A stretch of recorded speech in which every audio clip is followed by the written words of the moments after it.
Initiate sequence. Hashtag free kid. Yeah, what's going on? We are back. Sorry for the delay, but things don't happen to work the way we always want them to.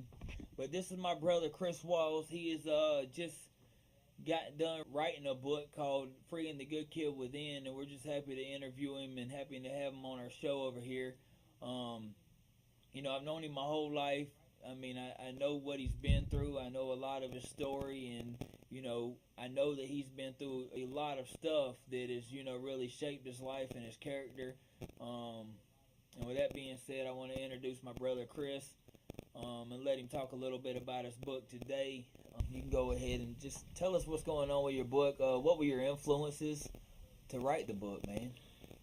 The book was never intentional. I never had a plan to write a book, and it wasn't until this year that I really came to a level of enlightenment. I've been studying psychology, researching different techniques over the past 6 years, and really struggling with PTSD and depression over this time. And I think 4 years ago is when I started having breakthroughs.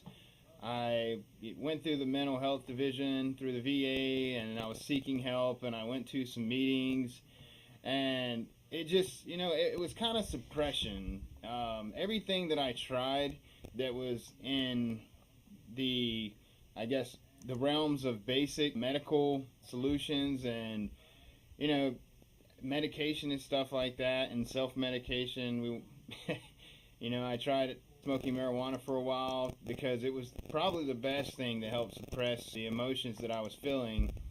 And really just everything seemed to be in a suppression. When I talked to doctors and psychiatrists, they were all pointing to the same direction to push me toward taking something or getting me in a room and talking to people about it. But what I found was that talking about it helped. Just like suppressing it with medication and stuff like that, it helped, but all it did was suppress it, because once something, popped in, once I had a trigger, it just set me back. It's like no matter what I did to help, it would always be reversed, and instantly I would go back to that stage, and I don't know, it wasn't working, and I had to find something that was working. So I took it upon myself, and one of the best pieces of advice I can give to anyone out there is knowledge is power.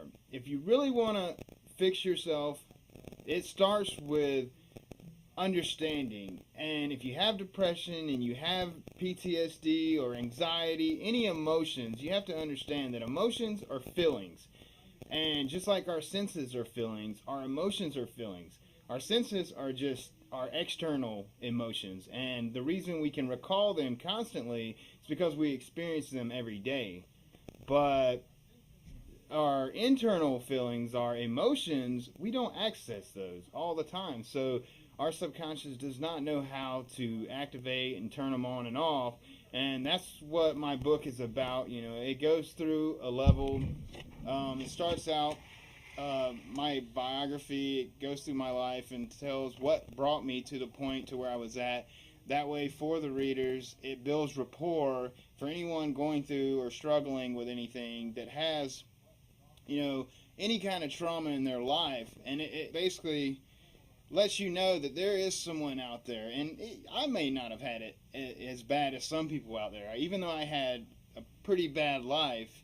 And once you read the book, you'll find out there are people out there that have it way worse. And, there's constant pain and suffering in the world, and people live in this, and they wallow in it, and I did it for years, and it wasn't until I developed understanding that it's suffering. It's a choice, and we really have a choice whether we want to live in it or whether we want to understand it. And by understanding, that's how you make your way to recovery.